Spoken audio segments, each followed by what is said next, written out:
Hey, it's Amy, this is Virgo. I'm here to talk about the seventh house. So we're done, right? The series. This is the last house that I have to do, I believe it should be. So I have houses 1 through 11 in the playlist. Also, feel free to check out the 12th house playlist. So for 12th house, I have a whole different playlist for those type of topics. So the disclaimer I want to give before I jump into the seventh house, it is a hot topic house. Oh, when am I going to find love? Are there placements in my seventh house? I have this in my seventh house. Am I going to get married? All these different things. If you have placements in the seventh house, that does mean partnerships, relationships are a theme. Now, it depends on the person. For some people, it's you learn a lot about yourself through relationships. For some people, it's that they have a long-term relationship or marriage or something, right? For some people, I mean, they learn a lot about the relationships in general, but they don't get married. For some people, it can mean there's a separation in marriage. Like, there's so many different ways to look at this. For some people who are very business oriented, it might mean that they have like the focus of their life is making really good partnerships between other people. You have a person who's a counselor, someone who's really into some type of therapeutic type of services, and if all the other aspects of the chart match up, this could be a person who's really good at bringing other people together. So we have to be careful and look at the seventh house in its totality. We also know that it can be open enemies. Now, the open enemies theory that I've sometimes come across, especially traditionally, it's open enemies 7th, secret enemies 12th. My opinion on the 7th is more so that sometimes in our relationships, it can feel like the person's an enemy, right? Or it can feel like the person that we are with, the people that we are trying to engage with, the people that we are interacting with, we can have conflict of differences because we have to understand that sometimes, even if we care about someone, even if something is favorable, we have to figure out how to make it harmonious. And we know Venus rule in that 7th house is like, preferably the 7th house prefers harmony, it prefers coming together. But at the same time, we also have to understand that this is the house of meaningful connection. All right. Now, before I go any further, I want to say this because this can sometimes be the case. People are very concerned about the 7th house. I would definitely tell people, like, don't freak out over the 7th house. If you don't have any placements there, it doesn't mean you're not going to get into a relationship. You simply need to look at what sign is there and where that planet is. So that's number 1. Number 2, if you have planets there, relationships are a theme. We know that. 3, what I mean by don't freak out is like at the end of the day, I don't view astrology like some people may, right? So is there such thing as fate and destiny in certain things? Sure. But at the same time, I don't like when people look at astrology as like sitting duck energy, right? Like, I'm just a sitting duck and my chart's just going to happen to me and there's nothing I can do. I don't work that way. I don't work with clients that way. If you get a reading from me, that's not what I'm going to say. There's going to be homework for something for you to do. I know by working with my own energy, you have to match the energy with what is already there. Okay. And so like a person that tells me, oh, well, I'm an introvert. Cool. A lot of people are introverts. So you're an introvert. You want a relationship. Okay, fine. No problem. But then they're like, but I don't like to go out. And I don't like to date online. And I don't like to do, and then they list all these things they don't like to do. It's like, the more you limit yourself, the more you're not going to be open to those opportunities to meet someone, right? If you have a list of 105 things you want in a partner, I'm not saying you can't have standards, but is there some things that are not the priority? Are there certain things that are nice to have versus these are non-negotiables? You get what I'm saying? So with the 7th house energy, sometimes it's better for you to understand the ideal partner. You might need to understand your Venus sign. You need to understand your Juno. You need to understand, do you have Venus square Mars? You have to understand all of these things first before you look at one placement in your 7th house and say all is lost, right? And also age plays a factor. A person who's 40 is going to have a different understanding of the patterns in their relationships and might be able to make different moves or different decisions versus someone who's 20 or 21, right? That's a whole different game. Or you're 17, right? There's a whole different game. It's not to negate those experiences, but when you're younger, a lot of people end up changing what they're interested in, who they're interested in.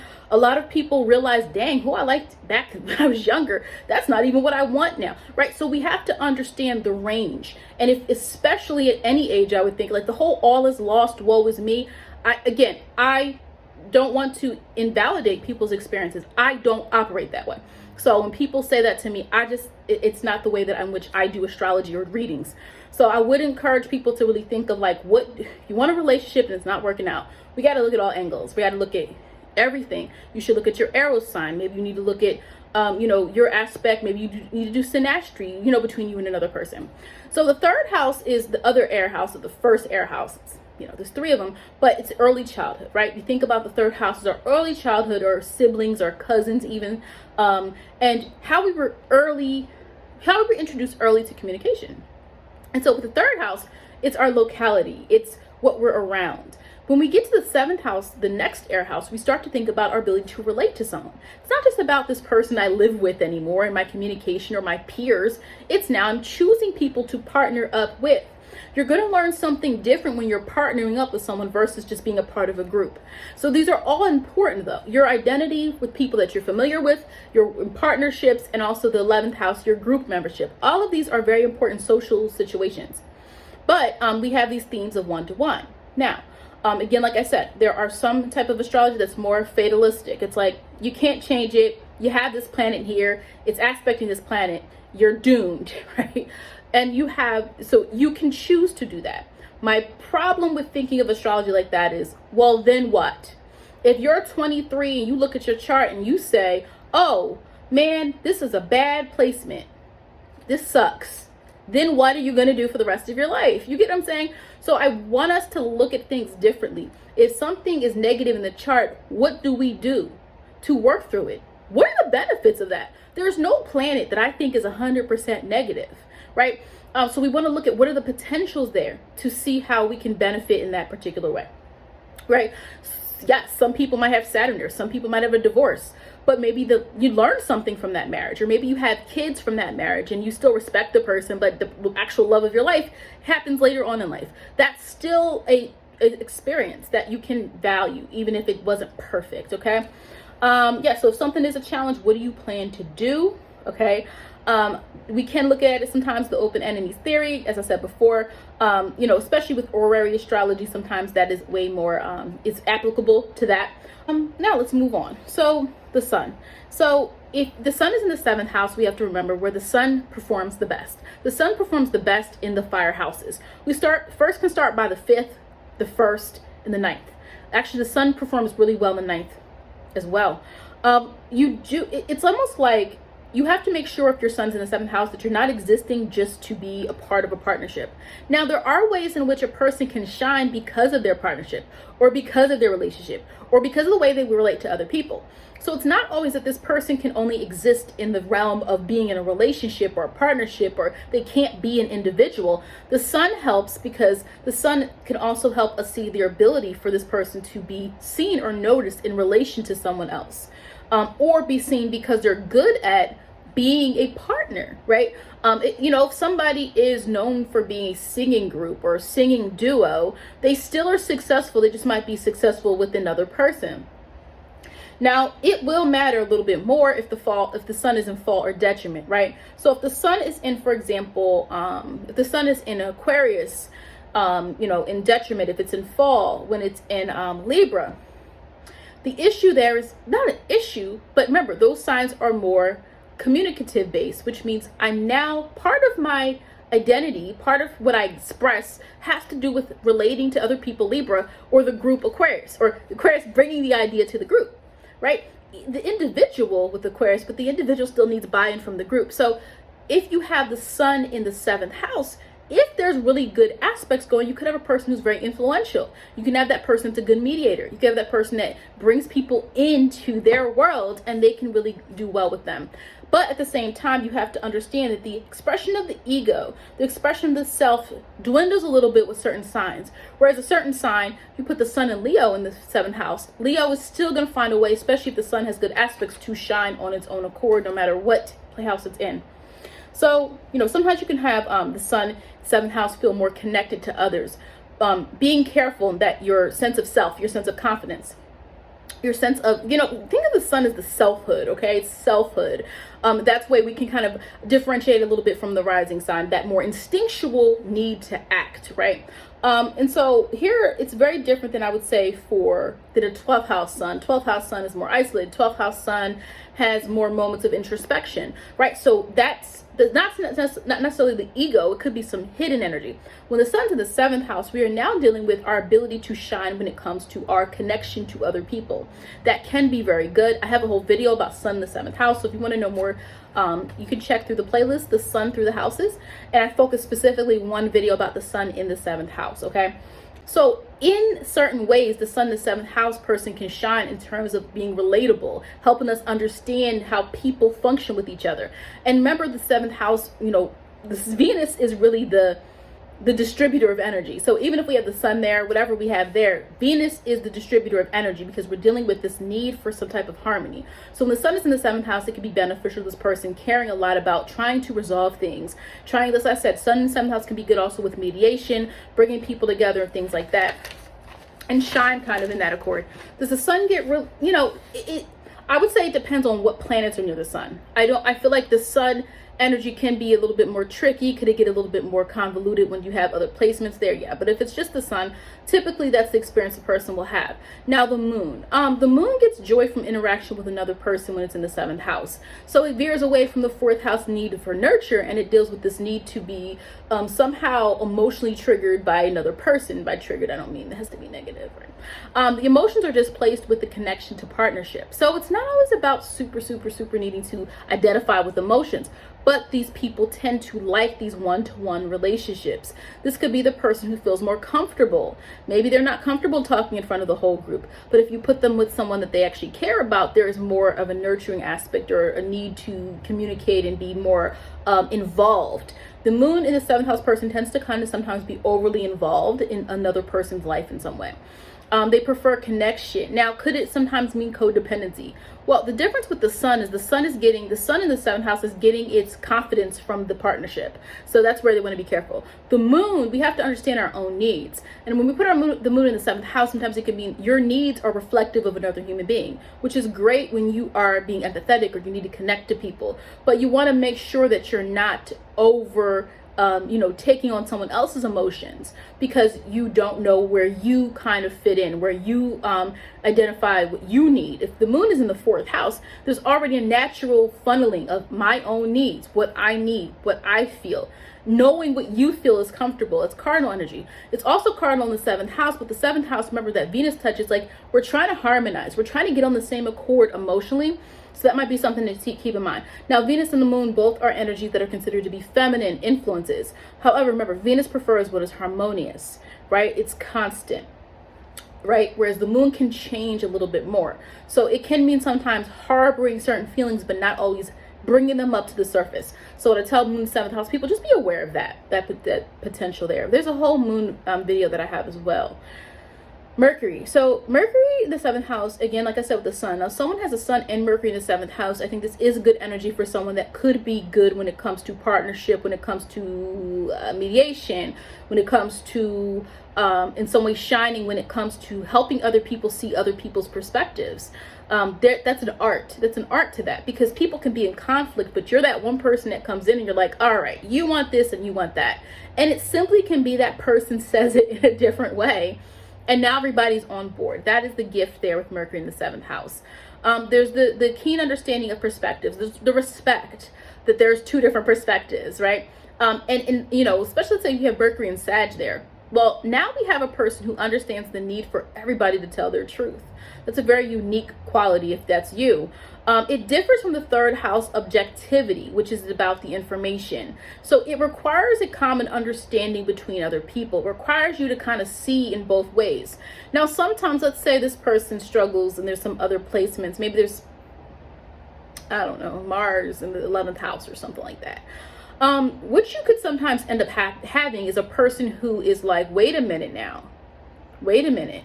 You're going between me, you're going between them. This could be a person that has struggles with friendships. Friendships become kind of convoluted because, you're trying so hard to understand this person, but then the group is saying, well, you aren't listening to me, and there's conflict. Like, that's where you can see multi-house issues where you're trying so hard to understand two people's perspectives, but you're not understanding that you need to have a stand. You need to know where you stand sometimes. You can't just be so ambiguous. And remember, Mercury is a neutral planet. it can kind of go either way, especially traditionally in astrology. It was neutral, but it could be considered to be challenging, could be considered to be, beneficial, whatever. So, depending on the sign, it can create bonds through words, though. You can simply have a person who's really good at connecting to other people. This is the person that can have friends and associates from different walks of life, but understand that person very differently. You can have a Mercury and Pisces person where, like, maybe they've had different relationships, right? Where all their relationships have been different, but they've understood each person, because that would be a very empathetic energy, understanding someone, actually caring about what they say. Remember, it's a little bit lack, especially if Mercury's in Pisces. It's not as much about the objectivity of the facts, the hard facts. It's more about understanding the information in front of you and how that person is perceiving it. That's why I said that can be a talent there. Now, let's see. Contact is usually very important for this person. They value contact. That's how they create relationships, especially if it's a person who's more logical. So let's say the person doesn't have Mercury in Pisces. Maybe they have Mercury in Taurus, or Mercury in Virgo, or Mercury in Aquarius. Some sign that considers themselves logical, right? Mercury in a Capricorn or something like that.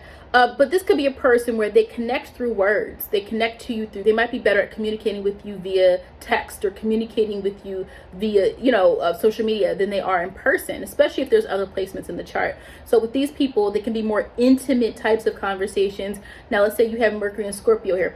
There could be a person that, you want to make sure that you're not as secretive in your relationships, like your actual partner, your actual relationship. But this could be a person who's good with also keeping secrets, similar to like that. Mercury in the 8th house sometimes as well. But this is a person who likes to negotiate verbally with other people. So this could, like I said, it could be good for career too, even though we think of the 7th house just as this kind of a romantic type of place. But at the same time, you would want to make sure that this person, when you're negotiating verbally, don't forget to put things in writing, right? Because this could be a person. Now, let's say this person has heavy Neptune in the chart, right? What if they have Neptune as their chart ruler? What if they're a Pisces, right? What if they have heavy Neptunian energy in the chart in general? Well, or Pisces rising or something like that. You could have a person that you got to be careful, because you can take people for their word. You take that person for their word, and then you're like stuck with something. You're stuck at the end because you believed in them. You believe what they were going to say, because we all need someone to believe in us. And I think that's the strength of Pisces energy, is that I'm going to believe you. Similar to Sag, but Sag is more of that, a different energy. Obviously, we know the fire. So that's one thing I would say about Mercury. There is a whole video about Mercury in the 7th house. Well, it's a Mercury video, and I break down the houses if you want to check that out as well. Venus. All right. So Venus, we know is the ruler of that house, prioritizes the positive feelings in relationships. Especially if we have any other placements in that 7th house or in that person's chart that shows more upbeat, positive. I want to be looking at things through the positive lens, the optimistic lens. If you're someone Venus and Sag, or Sag, something like that. Venus being there can really represent this person feels comfortable in relationships, displaying relationships, being a part of a relationship, not really hiding relationships. Now, again, it would depend on signs and things like that too.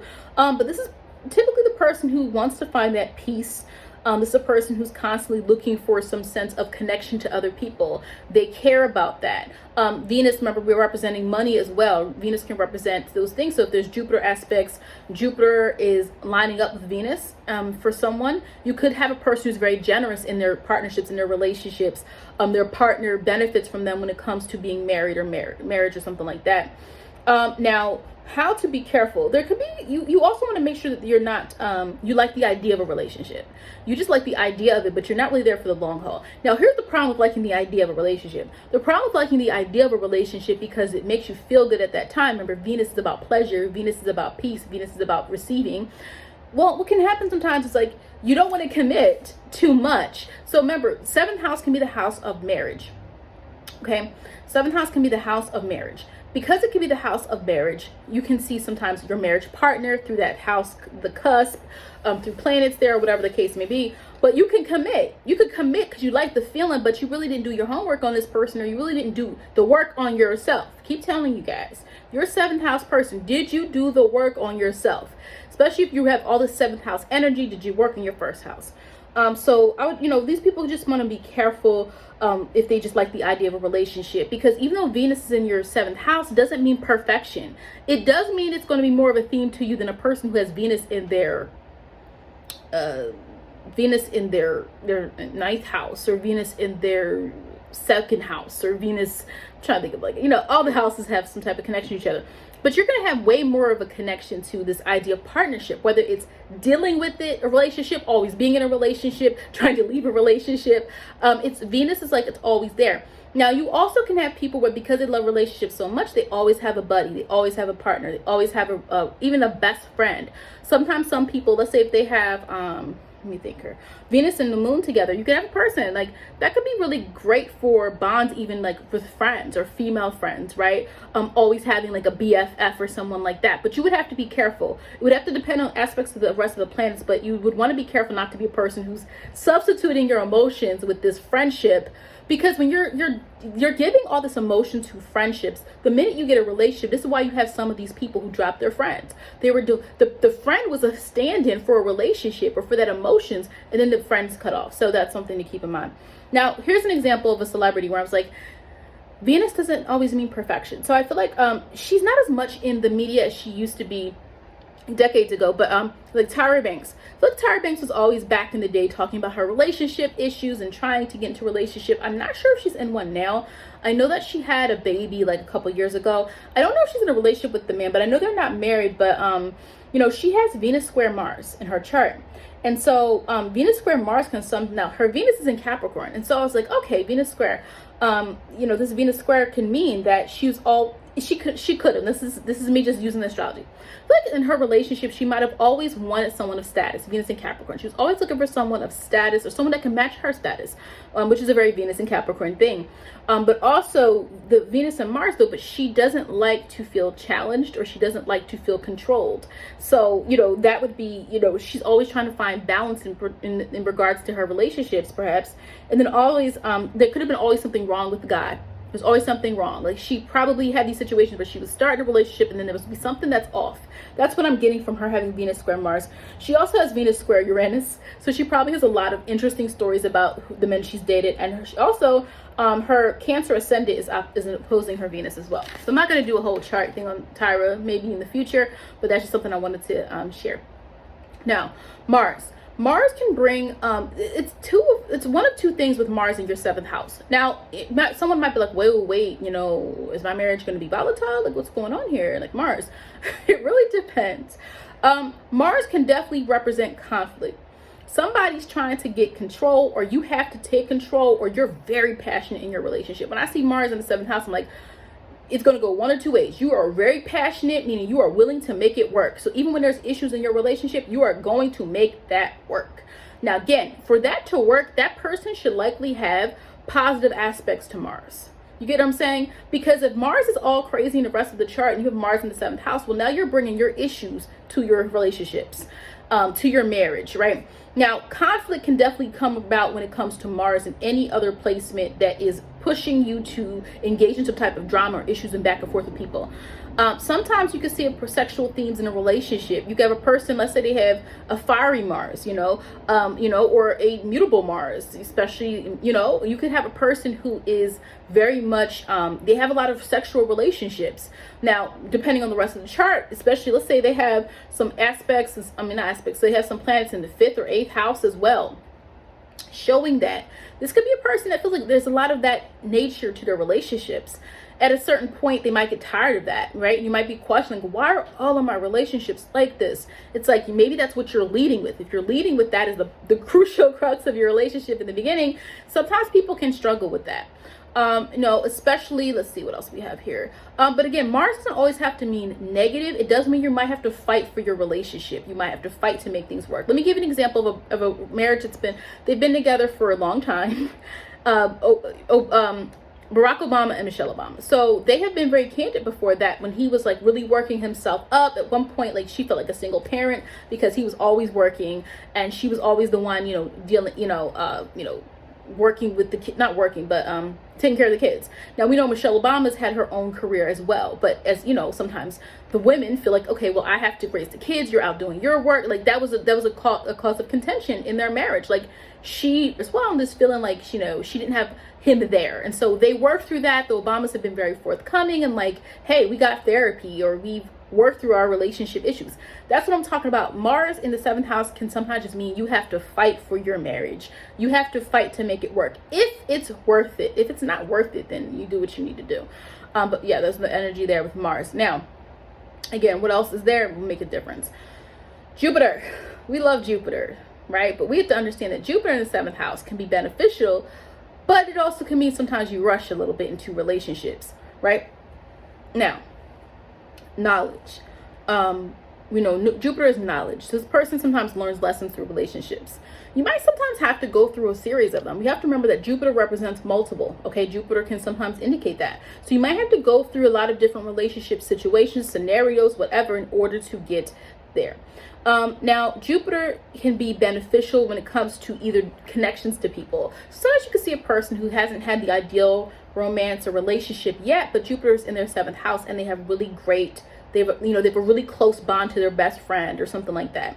Or to a sibling or something in the nature. You have somebody that you feel is guiding you in a way, someone that you can always go to. Sometimes you can see that energy in the 7th house, even though we typically think of it's just business. Jupiter in 7th house can be great for business deals as well, especially if you're doing any other type of transit chart for something financial for yourself.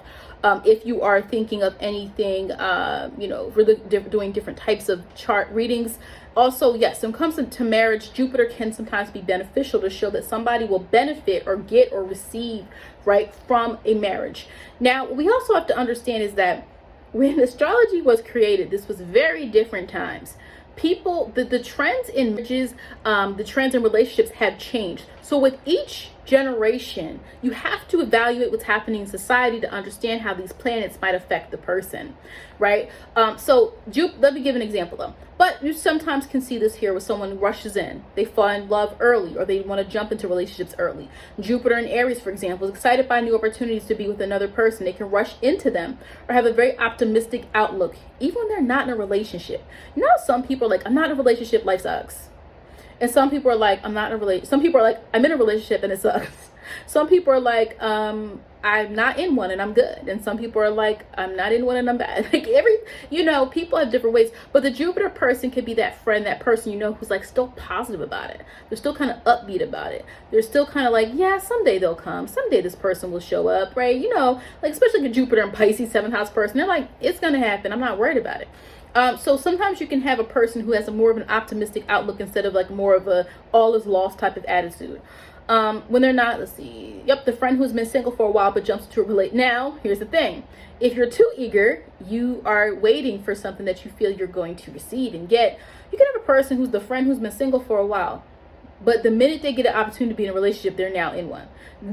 You see the differences I'm saying here, and like what's in your 7th house or what's in your chart that makes you respond differently to situations. You have two single people and one person is like, oh, I have a chance, I'm taking this person. Another person's like, yeah, I met someone, I'm really not sure, right? I'm like, if you look at Mercury and Virgo person or something like in the 7th house. Now again, it can get I have some celebrity examples here. Drake has Jupiter and Pisces in the 7th house. But Drake does not have long-term relationships, right? Drake is rumored to be in certain relationships, but they're not like serious relationships. You get what I'm saying? Like they last a couple of months, if that. And that's his thing. That's what it is. I haven't heard of anyone feeling betrayed by Drake. I'm pretty sure whatever the situation is what it is. But Drake has Jupiter and Pisces, so he kind of can give the illusion like a lot of women are attracted to him, but he gives the illusion of being available. Jupiter and Pisces, he has to keep that up, that illusion of I'm available.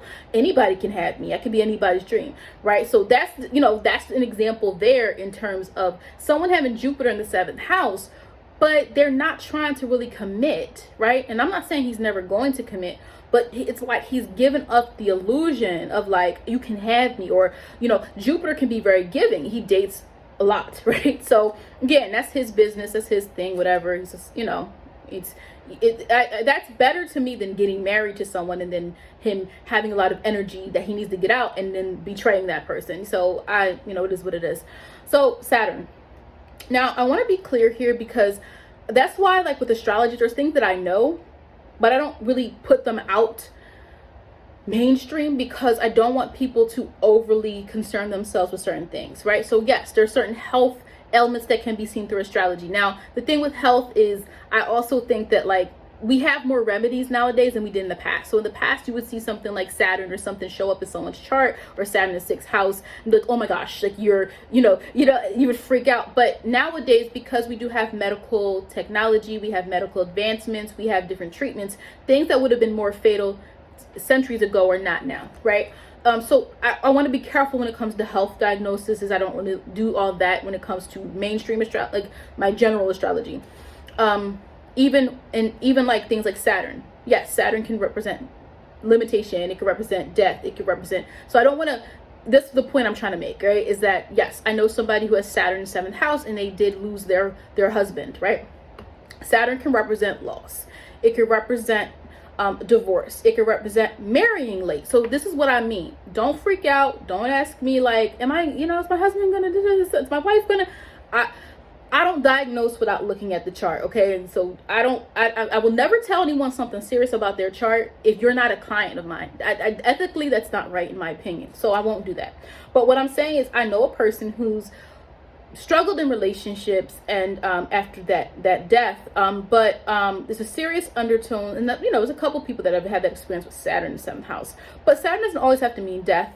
Again, it would matter that person's chart. So it would matter. You see what I'm saying? Like, you can't just say Saturn means you're going to lose somebody, because we would have to look at both people's charts, both people's transits, all that to see.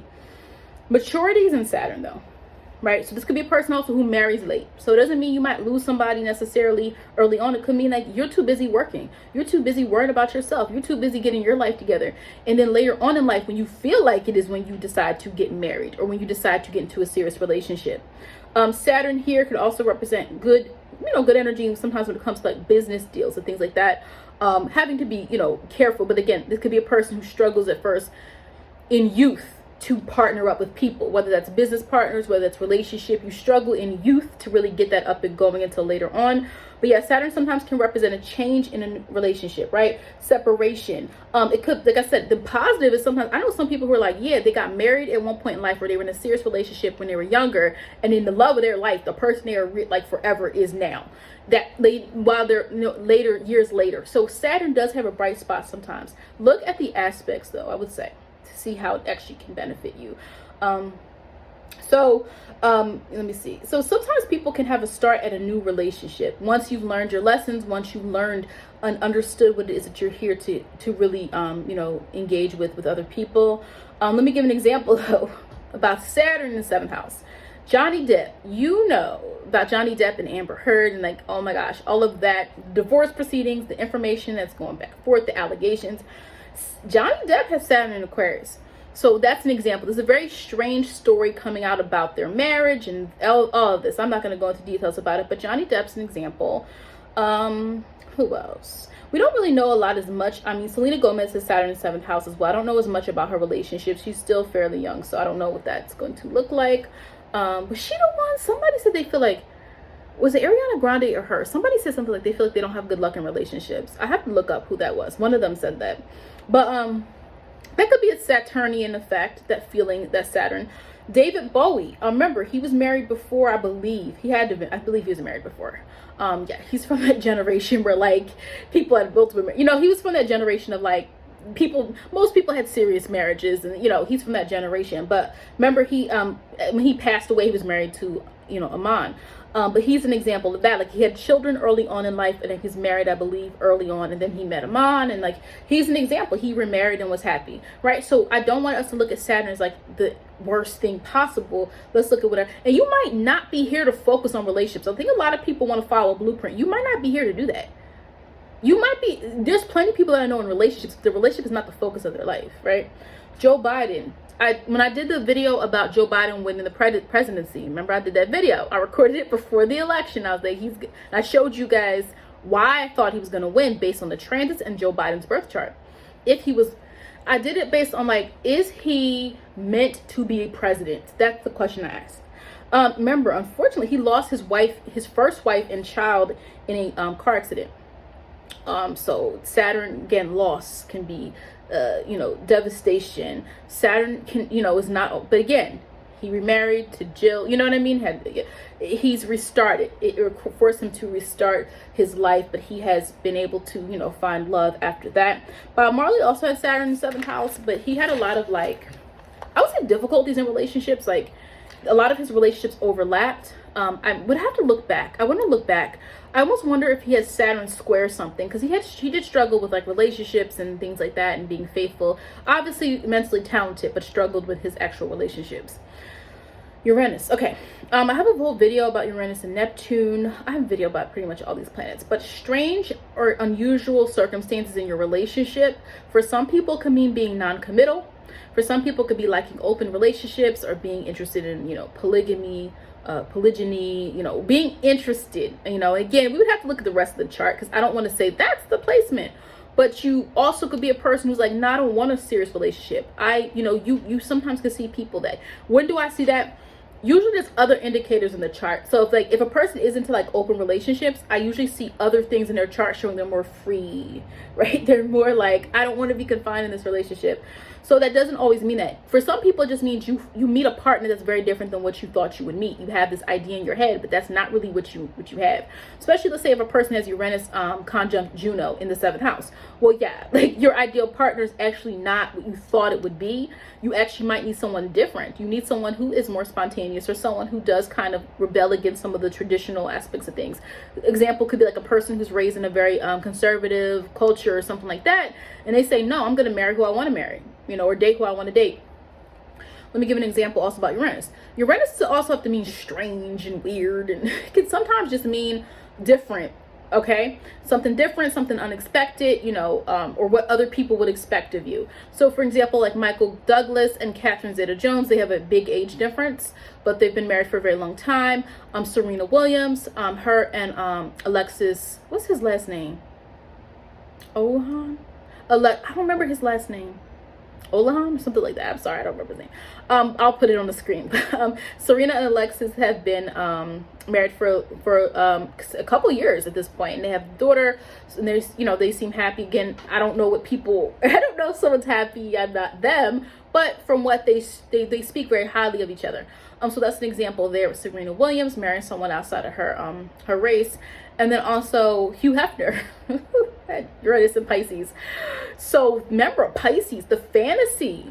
Remember, Pisces isn't just about creativity and you know, some of the stereotypes, the sadness, or the feeling of needing something more and being more like imaginative and all these things. It could be fantasy. It could be what you want to dream about. So Uranus and Pisces in the 7th house, very different relationships based on the fantasies that he even produced for this Playboy magazine, the Playboy magazine. You know what I mean? So Uranus being his Pisces, Uranus and Pisces in the 7th house for Hugh Hefner is very interesting. Neptune in the 7th house can sometimes represent, you know, the ideals of happiness, rose-colored glasses, perhaps. Every time I see Neptune in the 7th house, I'm like, okay, now it's one of two things. You're going to meet a divine partner. You're going to attract a divine partner. You're going to attract soulmates. You're going to attract some people spiritually meant for you. Or you need to make sure that you are not over idealizing your partners. This is the person that everyone they meet is their soulmate, or everyone that they are in a relationship with is the one, or everyone that they meet they're giving a chance to, and your friends are like, no, don't marry this person, what are you doing? So Neptune, you have to understand. That's why I said, when we're looking at a planet, we need to look at other things going on with the planet. So you would need to look at that. But this could be a person who like feels like these soul relationships, always feel like they have met the one. You know, they difficulty seeing through their partners sometimes. Again, it really depends on what else is going on. Now, again, if a person's psychically in tune, if the rest of the chart means this person's very psychic, this person is very intuitive, they might simply know. They might simply have really close spiritual connection with their partner. So you can see Neptune in 7th house person like that. But you also want to be careful, because if the person is, if you have Venus square Neptune or something like that, you have a difficult time seeing through your partners. You have a difficult time seeing through to what this person really is. You know, and now depending on the person, that can become a really, remember, Neptune can sometimes be also our disconnection from reality. And when we want to disconnect so much from reality, sometimes we feel like we don't need anything anymore. Now, with somebody, I know some people, Uranus and Neptune's in the same house. and now you've been hurt because you thought that was your soulmate. Well, now you're anti-love. These are the people that are anti-love, they're anti-relationship, they've been hurt. And they're just like, I don't care. Nobody can do it for me. This is, relationships are not what they're supposed to be. I don't even want one, right? This is that hurt, because Neptune is about the fantasy. When we're too into a fantasy and we're not looking at the reality, we can sometimes miss something. And because Neptune can be remember that Neptune energy can be very sensitive. We're very prone to that sensitivity. If you have Neptune there, or if you have Pisces, you know what I mean? Those influences. But I also think with these Neptune people, they sometimes have a lot of, not respect, I would say they cherish their relationships. Like, I sometimes see also the people who are able to say, yeah, that sucks, right? Or that relationship that marriage didn't last. But I still cherish the relationship, because Neptune is able to see past the physical, you get what I'm saying? Past the physical reality, So there's a flip side to reality, right? With this energy with Neptune here. Less grudges sometimes with Neptune. Now again, you would have to look at the rest of the chart, because you could definitely have a person who's into grudges. Let me give an example. Also, I think Neptune also can sometimes have that like young energy. Like, again, when you don't see the truth in somebody and you feel good, it feels good to be around them. Sometimes they can be married early or in a relationship very early or latch on early. I have some few examples here. Mariah Carey, her first marriage was to Tommy Mottola, and we know how that was not ideal for her. Ashton Kutcher, first marriage to Demi Moore. That was the huge age gap there. And then Adele, she also has Neptune there. But also like Adele, I feel like Adele's Neptune is interesting, because I feel like she's able to also channel her experiences into her music, and we know that Neptune is also related sometimes to this concept of music. So I think for Adele, it's a double-edged meaning to the Neptune 7th house energy. Now Pluto. So Pluto always requires us to understand that Pluto is about transformation. How do people change? People either change because they willingly want to, or people change through traumatic situations, through devastating situations, through situations they were forced to change under. So when we understand that Pluto's in the 7th house, we have to understand we want to be careful in power dynamics, especially well, it would be kind of harder because remember, Pluto does not travel very far, meaning Pluto stays for a very long time in a sign. But let me think of it. You could have somebody, let me think, Pluto. You have some people who have their Mars and Pluto together, right? Because Mars obviously transits way faster. That would be that Mars and Pluto together would be like, whoa, stop, wait, because that could mean very volatile situations. That can mean a lot of power dynamics. We want to be careful of anything of that nature. But by itself, Pluto can represent control, immersing yourself in someone else, or trying to obtain control from someone else. That's why I say it's important to control Pluto if you can. Pluto sometimes can be linked to certain types of abuse, so it's a trigger warning. I'm not going to go into detail, but I'm just going to mention some types of abuse. There are different types, physical, sexual, verbal, emotional, mental abuse. Pluto. Now, it's not just Pluto by itself. Certain signs, certain houses, aspects can represent what has been enforced on someone, right? And sometimes people don't understand this, so people will be like, oh no, Pluto abuse, and they'll be like, I've never been abused. And you have to understand, like, nowadays it's beyond physical, right? We went through all these steps where people didn't even care about abuse decades ago, or they didn't talk about it, or it was legal to abuse your wife or something like that. We went to thinking it was just physical, right? So you grew up, if you around my age, you were like thinking about physical, like that's abuse. But now we know that mental and emotional is also a certain part of this as well. So you could have a person who's like, I've never been abused before, but then you actually were mentally abused or manipulated by a partner, and Pluto kind of helps show that. Could you have some people that they are the one manipulating their relationships? For sure. Let's be honest here. But Pluto can also mean, also you can have a partner that went through a lot of trauma. So the 7th house gets really interesting, where it represents your relation to other people, but it also can help you understand the partners you might attract. If you keep attracting a certain type of person, we want to look at what's going on in that 7th house. You keep attracting, remember Venus, attracting, right? And then the Venus sign will tell you as well. So, but at the same time, you could see through Pluto in 7th house, you are here to also change and transform through your relationships. You are here to understand and learn how to make them something meaningful. At its best, Pluto helps us see the depth in something. At its best, Pluto can represent soul kind of connection. I can't, in a positive way, like, I don't want to live without you is very different than I can't live without you. I can't live without you is very desperate or pleading. I don't want to live without you because you are such a meaningful part of my life. And that is that's the benefit, that's the more positive range of Pluto. Now, an example here, let me give it an example. Now again, if you have positive aspects to Pluto, you might not have this experience to this extent. You could just be someone that takes relationships very seriously. In almost every relationship you have, you put a lot of energy and effort into them, but you want to be careful that you're not molding someone else. You want to be careful that you're not too controlling in trying to possess the person, and especially if you're Pluto in Scorpio. Now, Wendy Williams. So Wendy Williams, so if you're familiar with her, she's someone who has been very candid about suffering from or experiencing or engaging in, drug abuse in the past. She's been very forthcoming about this with partners, right? Pluto, right? 7th house, okay?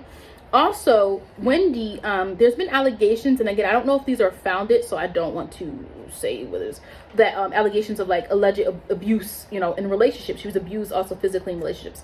So not only that, but she has Uranus in the same house. She has Pluto and Uranus in the same house. Okay, remember, generations have different tendencies, right? She's a different generation than some of us. So they were traveling together at that time when she was born. And so Uranus can mean sudden violence, especially if it's near Pluto. That can mean something very devastating. She's also, just some, trigger warning about assault. She was, a couple months ago, she talked about even like a sexual assault that she, experienced. So, and again, I'm not saying it's only because Pluto and Uranus are here, but it also can show that where the placement is the person is more likely to understand or speak on it, perhaps, so that's an example there with Pluto being in her 7th house of just having a lot of difficulties, a lot of change, a lot of dramatic change within her relationships. A lot of her relationship stories are very interesting. She's written a book before where she talks a lot about her drug use. Like, she's very open and candid about it. But she is someone who has been through a lot of different types of experiences with relationships. And again, with Pluto, she has Uranus with Pluto. That creates a lot of sudden, strange power dynamic issues. If you're a person, you're like, wait, I got Pluto, but I got Venus there. And my Venus is, if you have a Venus positive aspecting something, Pluto is positively aspect. You get what I'm saying? You might not have this type of situation. So we want to be careful. We don't want to go Chicken Little, the sky is falling, oh my goodness, I have this placement. I can't tell anyone what to do or to think, but we want to go away from attaching yourself to negative ideology. If you're attaching yourself too negatively to a planet, you might want to back off from astrology, because you're just going to constantly think about it and you're not going to live your life. And you're going to miss out on certain opportunities because you're stressed out about a placement. Not understanding that Pluto can also represent transformation. It could represent that maybe you have Pluto and North Node together and you're supposed to learn the importance of true depth and dedication to someone and really putting your energy fully into a relationship. And again, everybody's not here to do that. I'm not telling you to do that, but everybody's not here to do that. But maybe in a past life you were just on your own. You didn't understand the importance of a relationship. You took it for granted. And now you're here to truly understand how you can change and evolve and have a meaningful, purposeful understanding of the depths of relationships and the depths of life by being in a relationship. So we want to look at Pluto, we want to look at all planets in a way in which we want to see where can we benefit from this and where can we see some things that could potentially be issues or come up. But at the end of the day, you are an individual. You are not these people. I just use these celebrities as examples for their situation. So that is it for this.